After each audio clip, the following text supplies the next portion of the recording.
मुझे ना कुछ टाइम से कुछ इश्यूज चलते ही आ रहे हैं। कभी फीवर हो जाता है, कभी कोल्ड हो जाता है, कभी कफ हो जाता है, या फिर कभी सर दर्द, पेट दर्द, बैक पेन, नी पेन, या कुछ ना कुछ तो चलता ही रहता है। यस, ये एक ऐसा क्वेश्चन है, या आप बोल सकते हैं ये एक ऐसा टॉपिक है जो हमेशा या ऑलमोस्ट डेली हम अपने नियर एंड डियर वन से सुनते ही रहते हैं।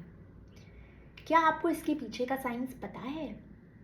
हेलो एंड नमस्ते to everyone, myself doctor Sonal Bhatnagar. स्वागत है आप सबका मेरे यूट्यूब चैनल पे डॉक्टर सोनल हेल्थ रिवाइवल। आज हम बात करेंगे इन्फ्लेमेशन के बारे में। इन्फ्लेमेशन नो डाउट एक मेडिकल टर्म है, बट यस ये एक ऐसे टर्म है जो हम सभी को पता होनी चाहिए। दूसरी इम्पॉर्टेंट चीज़ है इम्यून सिस्टम। आप लोगों ने सुना होगा कि ये खा लो वो खा लो, इम्यून सिस्टम स्ट्रॉन्ग हो जाएगा। बट आपको पता है कि क्यों इम्यून सिस्टम स्ट्रॉन्ग होना ज़रूरी है? चलिए डिटेल में बात करते हैं इन्फ्लेमेशन एंड इम्यून सिस्टम के रिलेशन के बारे में। कभी कभी हमें कुछ चोट लगती है या कुछ इन्फेक्शन होता है, तो इम्यून सिस्टम ये एक ऐसा सिस्टम है बॉडी का जो सबसे पहले एक्ट करता है इन treating that negative affect on the body. Immune system कुछ हॉर्मोन्स रिलीज करता है, जैसे कि प्रोस्टाग्लैंडिन, हिस्टामिन, जो हेल्प करते हैं in protecting the body from the inflammation. और वो कुछ सेल्स रिलीज करते हैं, जैसे कि WBC, जिसे हम वाइट ब्लड सेल्स भी बोलते हैं। और ये एक ऐसे सेल्स हैं जो सबसे पहले डिफेंड करते हैं बॉडी को अगेंस्ट द इन्फेक्शन। इन्फ्लेमेशन क्या है? जब भी कभी पेन, स्वेलिंग या फिर रेडनेस, ये तीनों चीज़ें अगर हमें दिखती है तो वो इन्फ्लेमेशन होता है। और बॉडी में इम्यून सिस्टम वर्क करता है to protect the body from the 3 symptoms से।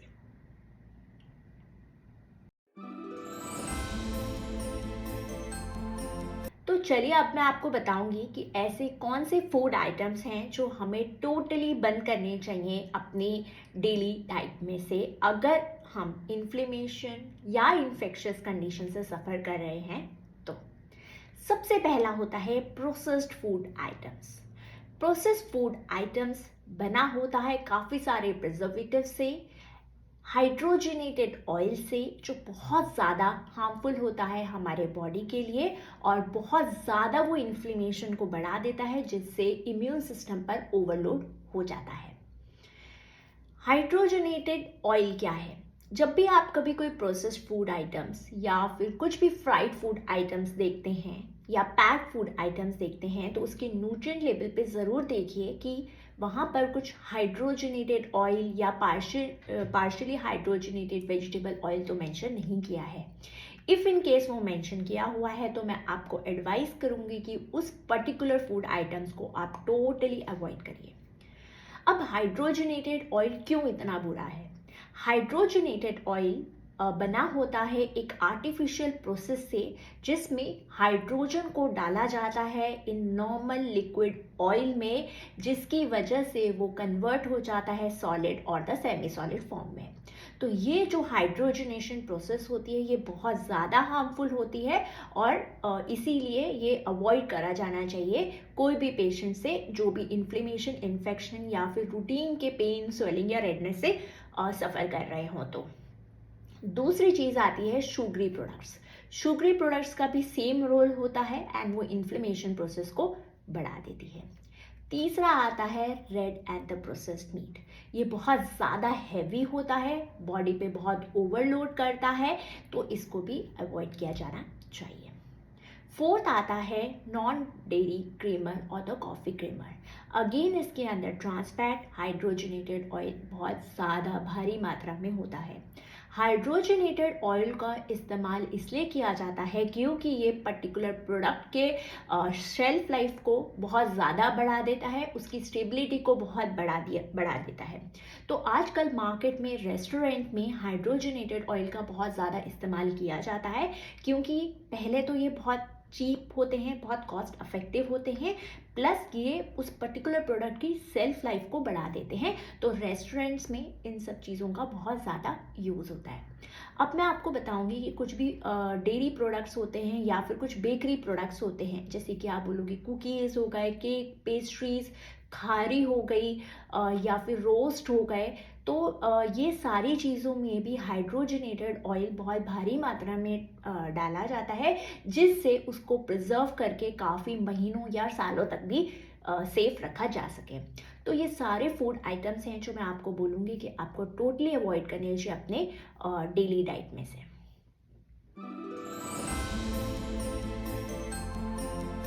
अब मैं आपको बताऊंगी कि ऐसे कौन से फूड आइटम्स हैं जो हमको अपने लाइफ में डेफिनेटली ऐड करने चाहिए, जिससे हम कंटिन्यूसली इन्फेक्शन, कोल्ड कफ से होने वाले इशू से बच सके। तो कोई भी ऐसे फ्रूट्स, वेजिटेबल या फूड आइटम्स जो रिच हों एंटीऑक्सीडेंट्स में या विटामिन सी में, उसे हमें ऐड करना चाहिए। सबसे पहला इम्पॉर्टेंट है कि कोई भी फ्रूट्स जो रिच होगा विटामिन सी में, उसे आपको डेफिनेटली ऐड करना चाहिए। जैसे कि हो गया ऑरेंज, लेमन या फिर कोई भी सिट्रस फ्रूट्स, क्योंकि सिट्रस फ्रूट्स जो होते हैं वो हेल्प करते हैं in the production of the WBCs। WBCs वो सेल्स हैं जो डिफेंड करते हैं बॉडी को अगेंस्ट द इन्फेक्शियस कंडीशन और अगेंस्ट द इन्फ्लेमेशन। दूसरे ऐसे फ्रूट्स, वेजिटेबल्स आपको ऐड करनी चाहिए जो रिच होते हैं एंटीऑक्सीडेंट्स में और जिसके एंटी इन्फ्लेमेटरी प्रॉपर्टीज होती है। एंटीऑक्सीडेंट फ्रूट्स में आ सकते हैं आपके डिफरेंट टाइप्स ऑफ बेरीज, और जैसे कि रास्पबेरीज, ब्लैकबेरीज, ब्लूबेरीज या फिर डिफरेंट टाइप ऑफ चेरीज। ये सबको ऐड करने से अगेन प्रोटेक्शन मिलती है against the inflammation and immune system strong होता है। उसके बाद इंपॉर्टेंट चीज़ आती है टर्मरिक। टर्मरिक के अंदर एक इम्पॉर्टेंट कंपाउंड होता है जिसे हम बोलते हैं क्यूरक्यूमिन कंपाउंड। क्यूरक्यूमिन कंपाउंड जो होता है वो प्रोटेक्ट करता है बॉडी को और उसके पास अच्छी मात्रा में एंटी इन्फ्लेमेटरी प्रॉपर्टीज होती है। अगेन बहुत बार ऐसा होता है कि कभी हम चाय बना रहे होते हैं तो उसमें एडवाइस किया जाता है कि जिंजर डालो या फिर आप टोटल चाय को रिप्लेस कर दो ग्रीन टी के साथ, क्योंकि अगेन इसके अंदर antioxidants and anti inflammatory properties होती है। एंटीऑक्सीडेंट्स क्यों एडवाइस किए जाते हैं? एंटीऑक्सीडेंट्स प्रोटेक्ट करते हैं या फिर आप बोल सकते हो न्यूट्रलाइज करते हैं फ्री रेडिकल्स को। फ्री रेडिकल्स एक ऐसी चीज़ है बॉडी में जो ऑक्सीडेटिव स्ट्रेस को बढ़ाती है और बॉडी को कमज़ोर करती है, जिससे इन्फेक्शन होने की पॉसिबिलिटी बहुत ज़्यादा बढ़ जाती है। उसके बाद आते हैं वेजिटेबल्स। ऐसे वेजिटेबल्स आपको अपनी लाइफ में या डाइट प्लान में ऐड करने चाहिए जो रिच होंगे विटामिन सी में एंड एंटीऑक्सीडेंट्स में, और वो प्रोटेक्ट करके रखेंगे आपको अगेंस्ट द इन्फ्लेमेशन।